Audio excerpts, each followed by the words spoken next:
In this example, I'm going to solve the following system by elimination.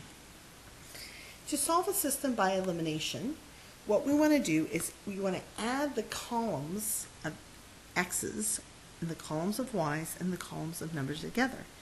And when we add these columns, we want one of the variables to be eliminated to add up to 0. At this moment, you notice if we add everything up, nothing will be eliminated. So we need to manipulate this in such a way so that happens.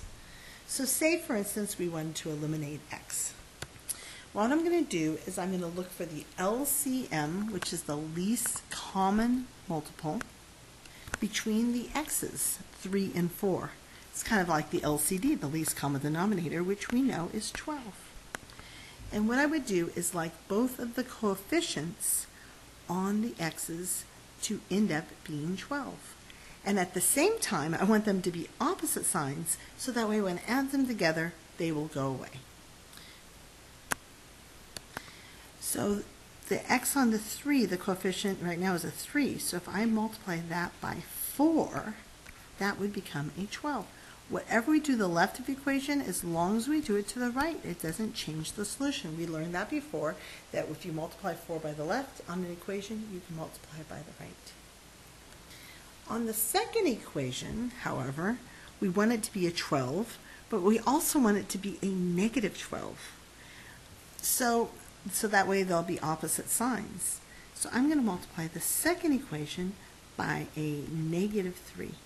To make negative 3 times 4 is a negative 12. And again, whatever I do to the left, I'm going to multiply it by the right so I don't change the equation. And you notice when I do this, the coefficient on the first one will be a 12, the coefficient on the second one will be a negative 12, and it would eliminate the x's if I add them up. So let's go ahead and do that. So we're going to multiply the 4 by everything on the left using distributive properties, so you'll get 12x minus 20y. On the right side, don't forget to multiply the negative 1 by 4 also, so it gives you negative 4. On the second equation, let's do the same thing. We get a negative 12x, and negative 3 times a negative 6 is a plus 18y. And again, don't forget the right side, negative 4 times negative 3 is a 12. And you notice when I add them up, the x's go away. That was our goal. And this becomes a negative 2y when I add up the column of y's together. And if I add these up, that would be an 8. Or I would get a negative 2y equals 8. And we can easily solve this because now it's in one variable. We're going to divide both sides by negative 2. And we're going to get y is equal to negative 4, which is the answer for y. We're not done yet, but I did want to just go over one more time why we're allowed to do this. So if you look at my second equation, this left expression is equal to the right expression. It's the same thing, and we're allowed to add the same thing to both sides. So if I take my first equation and add it to my second equation, it's the same thing if I take my first equation and add it to the right side. So that's why you're allowed to add up the columns.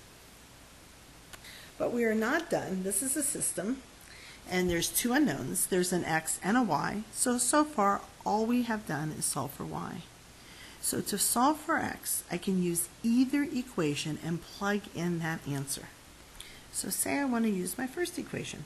I could use the second one just as easily. So I want to plug y equals negative 4 into the first equation.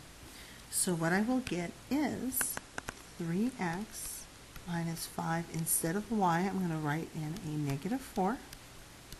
Leave everything else the same.